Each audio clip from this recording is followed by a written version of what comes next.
Hello! Ngayong araw, tara samahan niyo akong magluto nitong guava jelly dito sa bukid.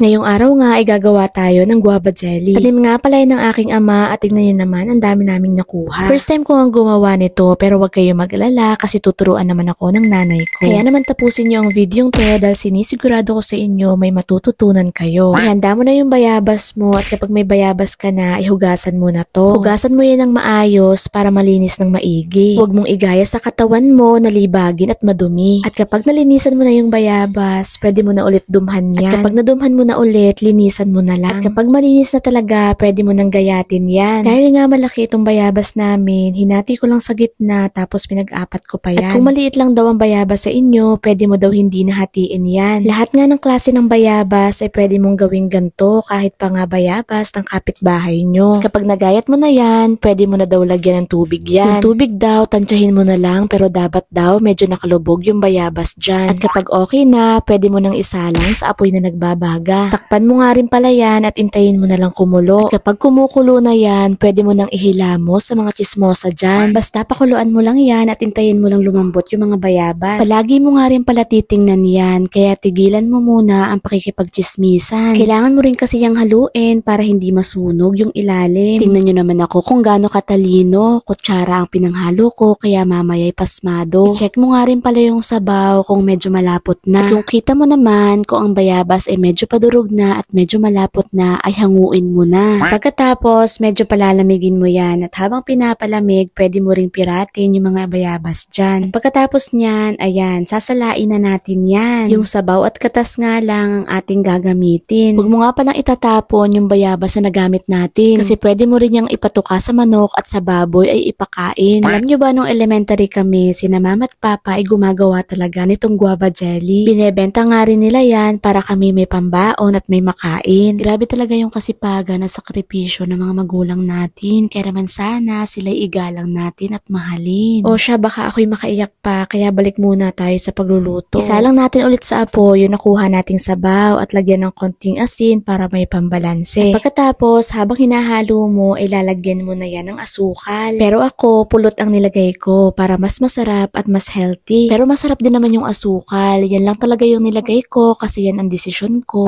Yan lang naman ang ilalagay dyan at pagkatapos nyan, halu-haluin mo lang yan. Dapat nga pala ang apoy dito ay nasa katamtaman lang. Huwag daw sobrang lakas kasi baka masunog yan. At pagkatapos, haluin ng haluin ng haluin. Huwag ka masyadong tumigil at baka masunog yung ilalim. At habang tumatagal nga, medyo nagdadark din yung kulay nyan. Lagi mo nga ring i-check kung tama na yung kanyang lagkit. Bawal daw kasing mapasobra yan kasi baka pag lumamig, tumigas lang yan. Kaya ang gawin mo, maglagay ka sa kutsara at palamigin mo at tingnan mo kung tama na yung lagkit nito at kung hindi pa, haluin mo pa din. At kapag sa tingin mo ay pwede na yung lagkit, pwede mo na yung hanguin. At pagkatapos, palamigin mo lang yan ng konti at ayan, pwede na nating isalin sa malinis na lalagyan. Habang nagsasalin sa lalagyan, sabi ko nga kay mama, ba't parang kulang pa sa luto at sa halo? Akala ko kasi pagkatapos lutuin ay magiging jelly na agad yung texture niya. Pero sabi ni mama, sadya daw yan kasi kapag lumamig pa daw yan, lalagkit at dyan ko pa daw malalaman. Kaya naman ayan, iintayin natin na lumamig yan. Doon nga pala sa ginawa natin ay medyo nakadami ako kasi nakadalawang lalagyan tayo. Tamang-tama nga rin yan ngayong merienda. Kaya kumuha na rin ako ng tinapay para itry siya. Hindi ko na nga naintay na palamigin pa yan. Sa sobrang excited ay pinalaman ko agad yan. Pero in fairness naman talaga kasi mukhang masarap at mabango siya. At kung maraming bayabas sa inyo, eto na yung sign para gawin mo rin to. At pagtikim ko nga dyan sa sobrang sarap, nag-iba ang itsura ko. Pero seryoso, malasa at masarap talaga siya. O siya, sige, sana naman meron kayong natutunan. At kung meron nga din kayong natutunan, baka naman pwedeng i-comment nyo na rin yan. O sige na, dumating na ang aking kalaban. Kaya naman dyan lang sana kayo, abangan nyo na lang yung mga susunod ko pang video. Bye!